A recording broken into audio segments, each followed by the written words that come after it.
Hello friends, ಇವತ್ತು ನಿಮಗೆ one way slab ಬಗ್ಗೆ ಹೇಳ್ಕೊಡ್ತೀನಿ. ಡೆಫಿನಿಷನ್ ಫಸ್ಟ್ ಬಂದು, one way slab is a slab that bears the load in one direction. The bending moment in this slab occurs in only one direction, therefore along longer span.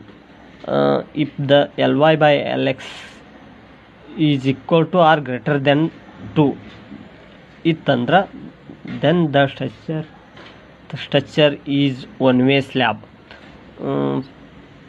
As shown in the figure below. ಇಲ್ಲಿ ನೋಡಿ, ಈ ಫಿಗರಲ್ಲಿ ಇದು length ಬಂದು 5 metre ಇದೆ. ಇಲ್ಲಿ ನೋಡಿ, L is equal to 5 metre. Breadth ಬಂದು 2 metre. Y axis is longer direction, X axis is shorter direction.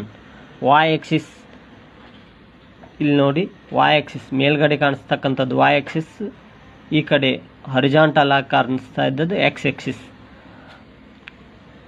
There four Ly by Lx is equal to ಅಂತಂದರೆ, L ಅಂತಂದರೆ ಲೆಂತ್ ಬಂದು 5 ಮೀಟರ್ ಇಲ್ಲಿದೆ ನೋಡಿ, ಇದನ್ನು ಇಲ್ಲಿ ಆ್ಯಡ್ ಮಾಡಿ. ಬ್ರೆಡ್ತ್ ಬಂದು 2 ಮೀಟರ್, ಇದನ್ನು ಆ್ಯಡ್ ಮಾಡಿ. 5/2 is equal to 2.5. Therefore 2.5 is greater than 2.